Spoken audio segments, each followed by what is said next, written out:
आगरी समाजात आपल्या बांधवांची एकी, विकास, प्रगती व्हावी असं प्रत्येक समाज बांधवाला वाटत होतं, पण ठोस पावलं पडत नव्हती.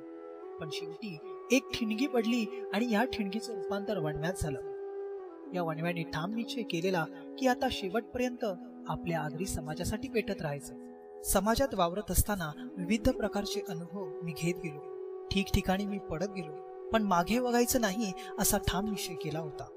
मी यशाची पायरी गाठतच होतो, पण आपला समाज एका गुरफटलेल्या अवस्थेत होता त्याची मला खंत वाटत होती आणि त्यासाठी आगरी समाजामध्ये ऐक्य निर्माण व्हावे म्हणून प्रयत्न सुरू केले.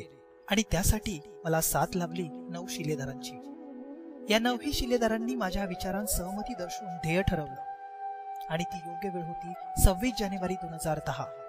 एक दिवस अगोदरच कार्यक्रमाची आखणी करून सर्व ग्रामस्थांना एकत्र जमून जनजागृती करण्याचे योजले. पण 26 जानेवारी 2010ची सकाळ हवा तेवढा प्रतिसाद आम्हाला लोकांच्या उपस्थितीने मिळाला नाही. आपल्या आगरी समाजाविषयी आचार विचार समजवण्याचा प्रयत्न केला आणि प्रत्येक बांधवाने पुढे आलं पाहिजे असे विचार व्यक्त करून कार्यक्रम संपला. पण आमच्यावर जोरदार टीका झाली, कारण आपल्या समाजामध्ये कधीही असल्या प्रकारचा कार्यक्रम कुणी आखला नव्हता आणि आमच्या कुटुंबावर सुद्धा भाष्य करू लागले. आणि या सर्व कारणांमुळे आम्ही खूप खचून गेलो होतो, डोळे पाणावलेले होते. काय करावं काय न करावं हेच आम्हाला कळत नव्हतं. पण शेवटी 9 जणांनी खंबीरपणे उभे राहून समाजाच्या हितासाठी जगायचं आणि आता मागे हटायचं नाही असा निश्चय केला. आणि आम्हा 9 जणांच्या प्रयत्नांना बळ देण्यास समाजातील 25 ते 30 तरुण तरुणी पुढे आले आणि आपले विचार मांडून आगरी विकास सामाजिक संस्थेची स्थापना करण्यात आली. आपल्या आगरी समाजाच्या सांस्कृतिक शक्तीचे प्रदर्शन करण्यासाठी ठाण्यामध्ये पहिल्या आगरी महोत्सवाचे आयोजन करण्यात आलं आणि समाज बांधवांनी महोत्सवामध्ये भरघोस प्रतिसाद देऊन ठाणे शहरामध्ये आगरी समाजाचा इतिहास रचला गेला आणि त्यास साक्षी होतं वाघबीळ गाव. काही महिन्यानंतर आमच्यावर टीका झाली की तुम्ही आगरी महोत्सवाशिवाय काहीच केलं नाही. पण त्यांना उत्तर देताना आम्ही असं सांगू की आम्ही ठाणे महानगरपालिकेमध्ये वारंवार जाऊन बसेसचा प्रश्न, पाण्याचा प्रश्न, रस्त्यांचा प्रश्न, ठाणे महानगरपालिका शाळा क्रमांक 66 मध्ये मुख्याध्यापिका नेमणं, आगरी समाज भवन व्हावा यासाठी प्रयत्नशील राहिलो.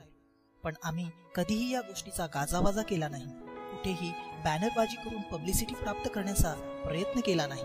संस्थेने 10वी-12वीच्या विद्यार्थ्यांसाठी महाराष्ट्रातील सुप्रसिद्ध करिअर मार्गदर्शक किरण जोग यांचं मार्गदर्शन शिबिर आयोजित केलं होतं आणि काही दिवसातच ठाणे जिल्ह्यातील आगरी समाजाच्या आगरी प्रबोधन कट्ट्याचे आयोजन करून इतिहासात भर टाकण्याचा प्रयत्न केला आणि आगरी प्रबोधन कट्ट्याला भरघोस यश मिळालं. संस्थेत सदस्य नोंदणी करताना सर्व समाज बांधवांना संस्थेत सहभागी व्हा असे आग्रहाचे आमंत्रण देत होतो.